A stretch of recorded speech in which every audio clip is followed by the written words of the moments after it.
Salam, selamat pagi dan salam sehat buat kita semua. Firman Tuhan pada hari ini di hari yang ke-126, tanggal 6 Mei 2025. Diambil dari kitab Yesaya pasal 7 ayat yang ke-11. Dengan perikop yaitu pesan Tuhan pada Raja Ahaz. Sebagai nats adalah sebagai berikut. Mintalah suatu pertanda dari Tuhan Allahmu. Biarlah itu sesuatu dari dunia orang mati yang paling bawah, atau sesuatu dari tempat tertinggi yang di atas. Dalam bahasa Indonesia sehari-hari dikatakan, mintalah supaya Tuhan Allahmu memberi suatu tanda bagimu, entah dari dunia orang mati di bawah atau dari langit di atas. Dalam bahasa Batak Toba, Siganupari didok songonon. Pangido ma tanda sian Jehovah de Batam. Si patuduhonon na tuho. Boido pangido onmu tada sian banua toru. Donganan ni akka namati. Inganan ni akka namati. Manang sian surgo di benua Gijang. Demikianlah firman Tuhan pada hari ini.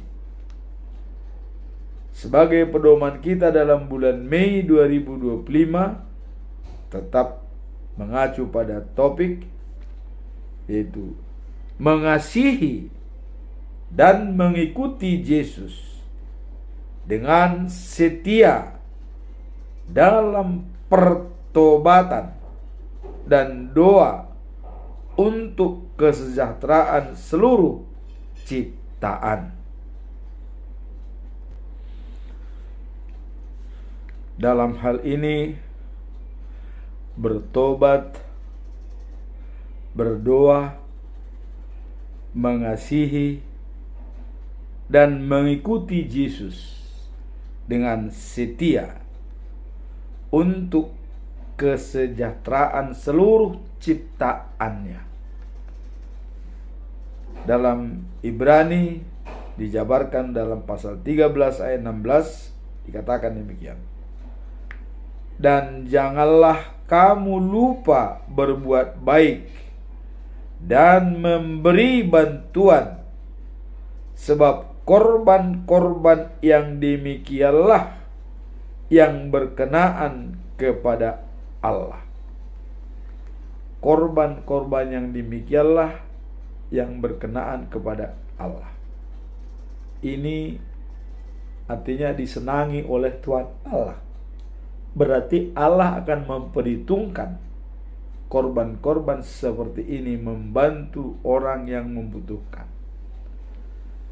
Kalau dalam Amsal pasal 19 ayat 17 dikatakan, membantu orang miskin yang membutuhkan sama dengan memberikan pinjaman kepada Allah. Allah akan membalasnya pada saat kebangkitan kita dari antara orang mati. Jadi di sini membantu orang miskin, membantu siapa saja yang membutuhkan pertolongan, yang tidak bisa dikembalikan kepada kita. Itu sama dengan memberikan pinjaman kepada Allah. Jadi kalau kita melihat ya dalam pesan Yesus dalam Injil Lukas pasal 13 sampai dengan 14, dikatakan adalah seperti begini. Bila mengadakan pesta, undanglah orang miskin, orang cacat, orang lumpuh dan buta.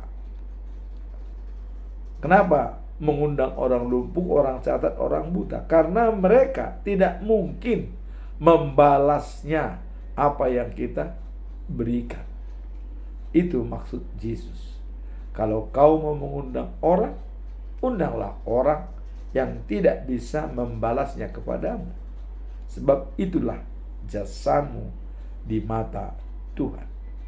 Kalau kau undang orang yang bisa membalasnya kepadamu lebih banyak lagi, apa jasamu? Tidak ada. Ya. Nah, inilah makanya ditekankan oleh Yesus. Nah, kemudian dalam ayat 14 dikatakan engkau akan diberkati, sebab orang yang tidak akan dapat membalas kebaikanmu dan dibalas oleh Allah pada saat kebangkitan dari orang mati. Jadi itu dibalaskannya pada saat kita bangkit dari orang mati dalam penghakiman terakhir. Itulah fungsi atau makna daripada ayat 1 bulan. Ya, jangan lupa memberi bantuan kepada orang yang membutuhkan. Dan juga di awal tadi katakan bertobat, berdoa, mengasihi, setia kepada Yesus. Itulah pedoman kita selama bulan Mei. Sekarang kita masuk dalam perikop hari ini.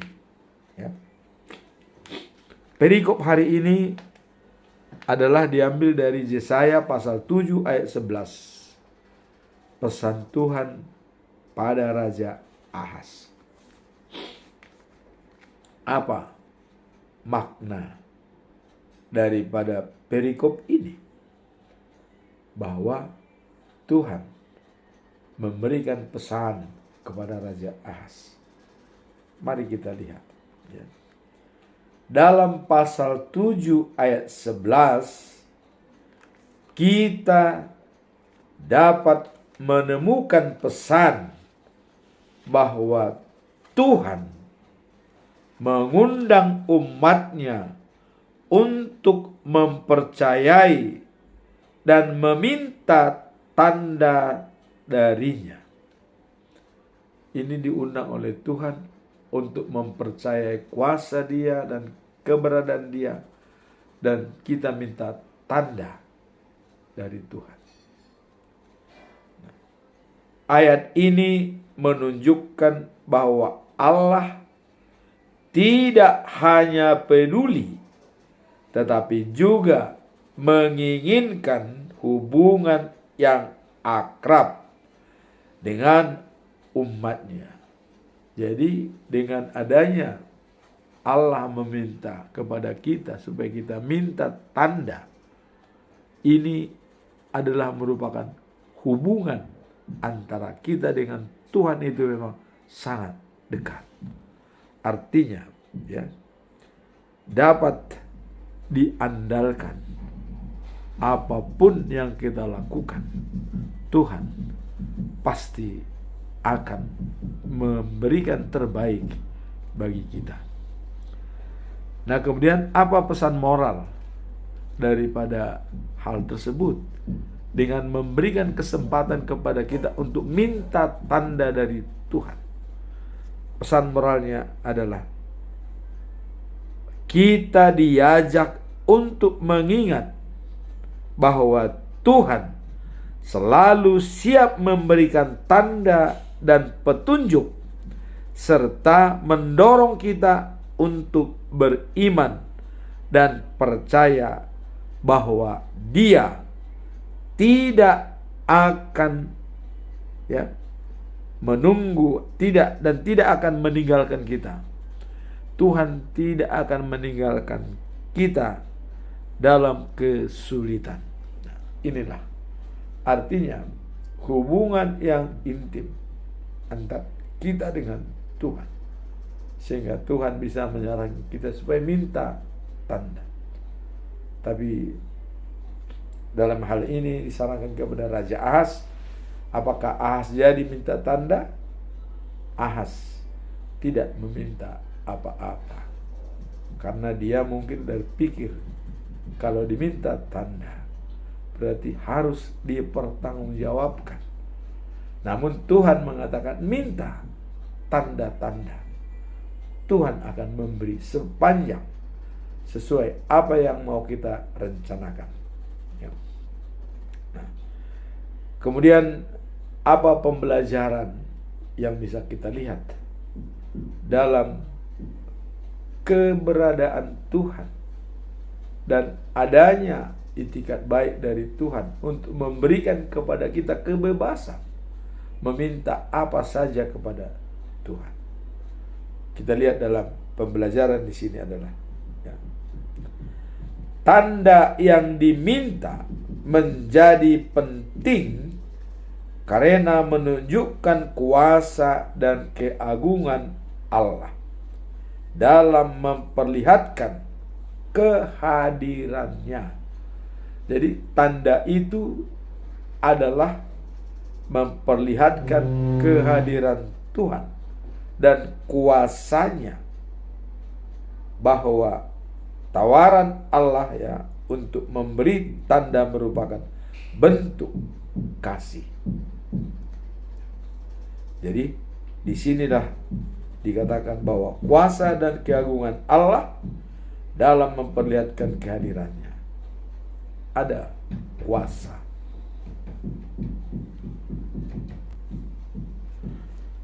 Kemudian pembelajaran yang kedua ialah dalam penaksiran ahli Alkitab bahwa tawaran Allah untuk memberi tanda itu merupakan bentuk kasih dan penguatan bagi Raja Ahaz yang pada saat itu ragu menghadapi ancaman musuh. Jadi karena adanya kekhawatiran Raja Ahaz, keraguan menghadapi musuh, dan inilah maka Allah mengatakan meminta tanda kepada Tuhan. Ini menurut penaksiran daripada para ahli Alkitab, bahwa tanda yang ditawarkan untuk kepada Raja Ahaz bahwa bentuk kasih dan penguatan bagi Raja Ahaz, yang pada saat itu ragu menghadapi ancaman musuh. Karena Tuhan tahu apa dalam pikiran kita, dalam keraguan, dalam kebingungan, Tuhan tahu. Dan itu ditawarkan oleh Tuhan untuk minta tanda dari Tuhan. Namun Raja Ahaz tidak melakukan apa-apa. Pembelajaran ketiga, tanda itu kemudian dihubungkan dengan kelahiran Yesus Kristus yang merupakan bukti nyata dan pemenuhan janji Allah kepada umat yang merupakan inti dari iman Kristen sebagai pengikut Kristus. Jadi itu tanda itu menunjukkan kepada dengan memberikan kelahiran Yesus Kristus merupakan bukti tanda yang sebenarnya yang diberikan oleh Tuhan untuk melepaskan umatnya. Perdamaian dengan Allah, juru selamat dunia. Itulah tanda yang sebenarnya yang akan diberikan oleh Tuhan Allah. Pembelajaran keempat, kita diajak untuk selalu percaya ya, dan beriman bahwa Allah selalu siap memberi jawaban atas kebutuhan kita. Jadi di sini dijelaskan bahwa kita diajak untuk selalu percaya dan mengimani atau beriman bahwa Allah mampu memberikan yang terbaik bagi kita sepanjang kita mau memohon dan meminta kepada Allah. Pembelajaran yang kelima adalah Tuhan selalu siap memberikan tanda dan petunjuk serta mendorong kita untuk beriman dan percaya bahwa Dia telah meninggalkan kita dalam kesulitan, bahwa Dia tidak akan meninggalkan kita dalam kesulitan. Inilah yang menjadi jaminan bagi kita, ya. Tuhan selalu siap membantu, ya, dan memberikan tanda dan petunjuk serta mendorong kita untuk beriman dan percaya bahwa Dia tidak akan meninggalkan kita dalam kesulitan. Artinya apapun masalah kita, kalau kita percaya dan meminta kepadanya, Dia akan memberikan jalan keluar bagi kita. Sekarang kita masuk dalam conclusion atau sebagai kesimpulan, ya. Saya mengajukan 3 pertanyaan besar dalam conclusion ini. Pertanyaan pertama adalah, bagaimana cara membedakan tanda dari Tuhan dengan keinginan pribadi yang mungkin tidak sesuai dengan kehendaknya? Jadi tanda dari Tuhan dan keinginan pribadi yang mungkin tidak sesuai dengan kehendaknya, bagaimana cara melihatnya? Mari kita lihat. Membedakan tanda dari Tuhan dengan keinginan pribadi memang memerlukan kebijaksanaan dan peka terhadap suaranya. Jadi kita harus peka terhadap suaranya dan memerlukan kebijaksanaan yang serius. Nah, dalam kehidupan beriman, kita diajarkan untuk mencari bimbingan Tuhan dalam setiap keputusan, sehingga kehendaknya dapat terungkap dalam cara yang tepat. Jadi di sini tadi dikatakan bahwa cara membedakan tanda suara Tuhan, selalu kita mendengarkan bimbingan dari Tuhan, ya. Ada bimbingan dalam setiap keputusan, sehingga kehendaknya lah yang jadi terungkap dalam cara yang tepat. Salah satu cara mengamati kehendak Tuhan adalah melalui doa dan meditasi pada firman-Nya. Itulah tanda suara Tuhan yang bisa kita jabarkan dalam diri kita.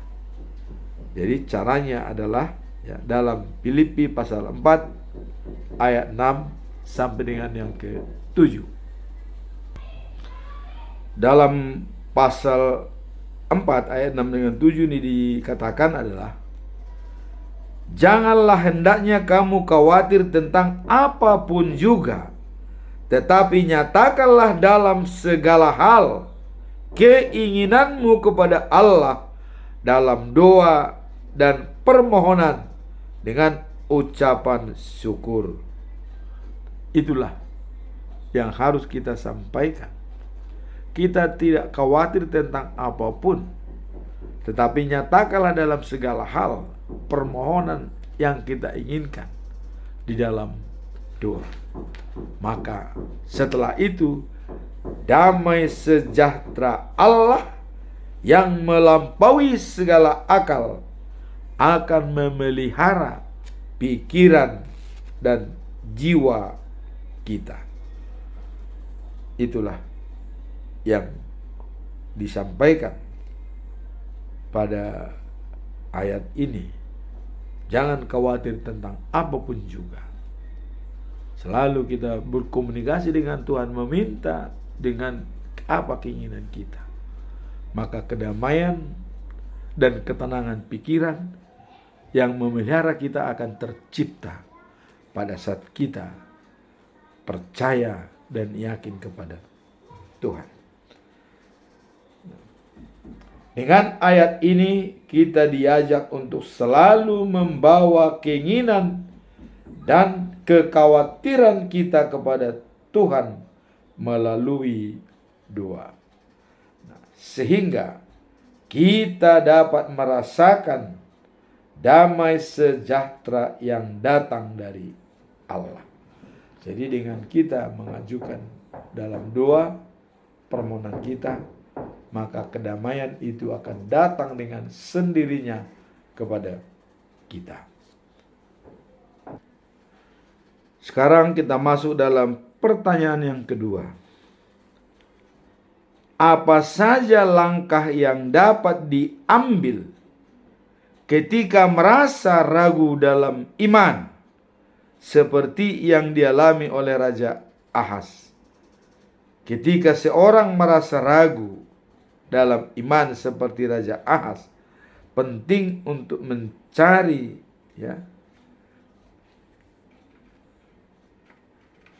pengukuhan dan firman Tuhan dan berdoa untuk mendapatkan kebijaksanaan dalam setiap langkah. Jadi ketika kita ragu dalam iman seperti Raja Ahaz, yang harus kita lakukan adalah tetap penting untuk mencari pengaruh dari firman Tuhan dan berdoa untuk mendapatkan kebijaksanaan dalam setiap langkah. Jadi ada dalam pengaruh firman Tuhan dan doa untuk kita tidak merasa ragu dalam situasi yang sulit. Ketidakpastian dalam iman bukanlah hal yang aneh, dan kita bisa belajar dari pengalaman tokoh-tokoh Alkitab yang menghadapi keraguan, seperti dalam Keluaran pasal 14 ayat 14 dikatakan, Tuhan berfirman. Ini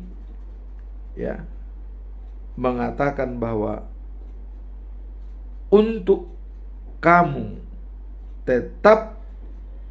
harus tetap diam. Jadi di sini dikatakan Tuhan berfirman dalam Keluaran pasal 14 ayat 14. Tuhan akan berperang untuk kamu.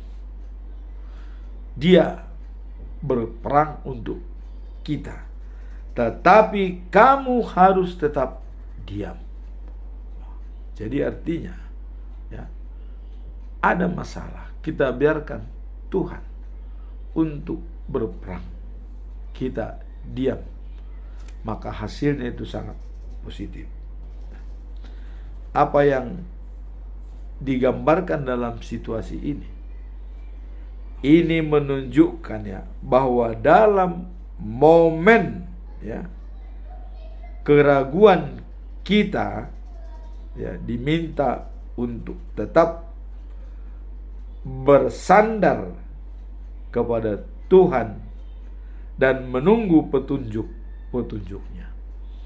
Jadi dalam keraguan itu kita lebih baik diam. Biarlah Tuhan yang akan berperang. Nah, inilah yang dikatakan bahwa kita tetap menunggu petunjuk dari Tuhan. Kalau kita lihat dalam Roma pasal 8 ayat 28, bahwa segala sesuatu bekerja bersama untuk kebaikan bagi mereka yang mengasihi Dia, bisa membantu menenangkan hati saat keraguan datang.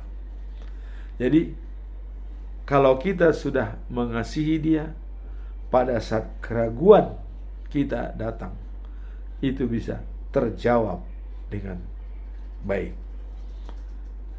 Kemudian 1 Raja-Raja pasal 18 ayat 21 dikatakan bahwa Elia datang kepada seluruh bangsa itu dan berkata, "Berapa lama lagi kamu mau mengagungkan Dia dan mempunyai dua pendapat? Jika Tuhan adalah Allah, ikutlah Dia." Ini kata-kata daripada Elisa ini. Nah kemudian ya, tetapi jika Baal, itulah Dia, ikutlah Dia. Jadi kalau kalian itu menuruti kepada Baal, ikutlah Dia. Tetapi bangsa itu tidak menjawab apa-apa. Mereka diam seribu bahasa. Karena kalau dia mengikuti Baal, akibatnya ada. Dia mengikuti Tuhan, memang akibatnya juga ada. Cuman mereka diam, tidak berpendapat apa-apa. Nah, dalam ayat ini kita melihat Elia ya menantang bangsa Israel untuk membuat keputusan tentang iman mereka. Pada kenyataannya mereka tidak berbuat apa-apa, tidak mengambil keputusan ikut Allah atau ikut Baal. Dia diam. Nah, dalam keadaan ragu, katanya, penting untuk sepenuhnya ya menyerahkan diri dan memilih ya untuk percaya kepada Tuhan dengan sepenuh ya keyakinan. Jadi dalam keraguan itu hanya bisa kita berserah kepada Tuhan. Saya selalu mengatakan kalau ada orang sakit, yang penting kamu berserah ya, pasrah dan berserah kepada Tuhan. Itu pasti akan dijawab oleh Tuhan. Kita pasrah dan berserah kepadanya. Artinya kita sudah tidak berdaya apa-apa. Ya. Dalam keraguan kita, kuncinya adalah pasrah dan berserah. Itu pasti ada solusi yang terbaik dari Tuhan. Nah, kemudian kita masuk dalam pertanyaan yang ketiga, yaitu sejauh mana kita dianggap memiliki iman yang kuat saat menghadapi tantangan, dan bagaimana tanda dari Tuhan dapat menguatkan perjalanan iman kita. Apa yang bisa terlihat dalam perjalanan iman di saat kita menghadapi tantangan? Di sini dikatakan bahwa saat kita menghadapi tantangan, iman yang kuat dapat dilihat dari keteguhan hati dan kepercayaan kepada Tuhan. dari iman yang kuat itu dengan keteguhan hati dan percaya pada Tuhan. Nah, iman yang sejati tidak selalu berarti kita terbebas dari kesulitan. Jadi, iman yang sejati bukan berarti kita terbebas dari kesulitan. Tetapi bagaimana kita bertindak dan bersandar pada Tuhan di dalamnya. Jadi jelas dikatakan bahwa iman yang sejati ya, tidak selalu berarti kita terbebas dari kesulitan. Artinya walaupun iman kita sudah hebat, kuat, sejati, tapi itu tidak menandakan bahwa kita terbebas dari hal-hal yang bisa menyesatkan.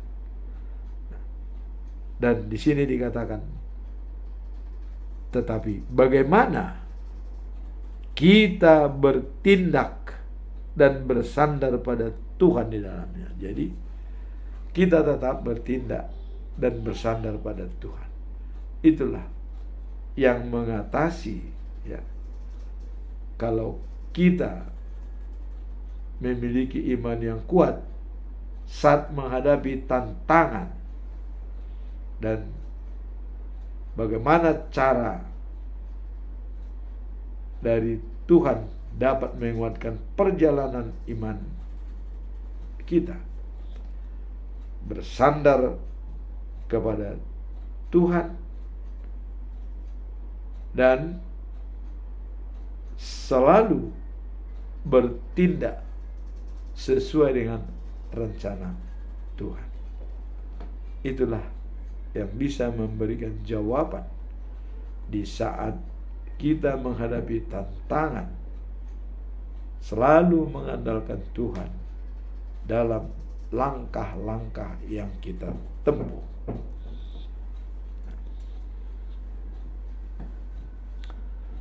Kemudian menghadapi berbagai cobaan, kita biasa dan mengarahkan kepada Tuhan. Kita biasakan untuk tetap terarah kepada Tuhan. Jadi menghadapi berbagai cobaan, kita bisa mengingat ayat-ayat Alkitab. Jadi pedoman kita adalah ayat-ayat Alkitab kalau kita menghadapi cobaan. Nah, kemudian apa yang mau disampaikan dalam ayat-ayat Alkitab tersebut? Kalau kita menghadapi suatu cobaan dan dasar kita adalah ayat-ayat Alkitab. Kita lihat dalam Roma pasal 5 ayat 3 sampai 4 dikatakan. Dan bukan hanya itu saja, tetapi kita juga bermegah dalam penderitaan kita. Wah, ini ya, sudah menderita tapi kita harus bermegah. Bagaimana kira-kira filosofi daripada kalimat ini? Sudah menderita tapi harus bermegah. Tentu ada akibat daripada penderitaan tersebut. Mari kita lihat.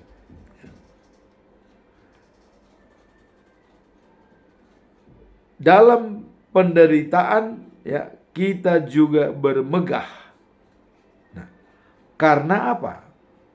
Karena ya, kita tahu bahwa penderitaan itu hasilnya ketekunan. Jadi di dalam penderitaan itu kita menjadi tekun, ya, tekun mendengar dan tekun melihat segala yang terjadi. Itu pelajaran bahwa walaupun menderita, kita tetap bermegah karena dia bisa menghasilkan jadi tekun. Nah, kemudian dikatakan ketekunan ya itu menghasilkan ya tahan uji. Jadi orang yang tekun itu menjadi tahan uji. Artinya siap untuk diuji, tidak ragu sedikit pun. Nah, kemudian orang yang tahan uji ya akan menghasilkan pengharapan. Jadi penderitaan menghasilkan ketekunan, ketekunan menghasilkan tahan uji, tahan uji menghasilkan harapan. Terakhir adalah harapan. Itulah maka dikatakan kalau kita dalam menderita jangan terlampau khawatir atau takut, tetapi justru kita bisa bermegah dengan penderitaan itu. Karena penderitaan itu kita semakin tekun. Dan ketekunan kita itu bisa ditahan uji. Nah, kalau sudah kita tahan uji dalam ketekunan, dia menghasilkan apa? Yaitu pengharapan. Harapan hidup kekal dan abadi. Itulah yang bisa kita terima dalam hal bermegah dalam penderitaan. Karena apabila kita menderita, kita bisa menjadi tekun. Dan kalau kita sudah tekun, kita tahan uji. Dan tahan uji itu menjadi pengharapan. Siapa kira-kira tokoh yang tahan uji dan tekun dan punya pengharapan? Ada dua tokoh. Pertama adalah Yesus Kristus, yang kedua adalah Ayub. Apa? Kalau Yesus sudah jelas, dia mati di kayu salib, dia tanpa dosa. Dengan harapan dia bangkit pada hari ketiga dan naik ke surga. Jelas. Ayub bagaimana? Dia juga tahan menderita. Segala hartanya habis, anaknya habis. Dan dia tahan uji. Dan dia tahan uji yang diuji oleh Tuhan. Segalanya habis, hartanya habis. Dia bahkan sakit. Ada harapan. Dia tamat dalam penderitaan tersebut, hartanya 2 kali lipat. Anak-anaknya semua kembali, dan dia bisa berkumpul lagi dengan saudara-saudaranya. Itulah tokoh yang tahan uji dan tekun dan juga punya harapan. Sehingga penderitaan apapun, begitu menderitanya Ayub, coba, hartanya habis, anaknya habis, dia sakit, bisu, borok, harus tidur di atas daun. Wah, ini bukan main. Tapi apakah dia bergeming sedikit pun? Tidak. Ya, Tuhan yang memberi, Tuhan yang mengambil. Ya, saya mati walaupun telanjang tidak jadi masalah. Lahir saya tidak pakai baju, harus pergi pun tidak pakai baju, ya kita puji Tuhan. Tapi Tuhan itu melihat, Tuhan sangat memperhitungkan penderitaan orang. Maka hartanya kembali 2 kali lipat, dan anak-anaknya semua hidup. Itulah dikatakan bahwa sejauh mana kita dianggap memiliki iman yang kuat saat menghadapi tantangan. Inilah contoh yang paling konkret, yaitu Ayub. Kalau Yesus memang sudah jelas dia menyenangkan hati Allah. Dan Ayub sebagai manusia, dia mempertarungkan hartanya dan juga jiwanya untuk tetap yakin dan percaya kepada Tuhan. Maka dia tahan uji dan pengharapan menjadi diterima dengan baik. Itulah firman Tuhan pada hari ini. Semoga bisa berkenan bagi kita semua. Amin. Tuhan memberkati.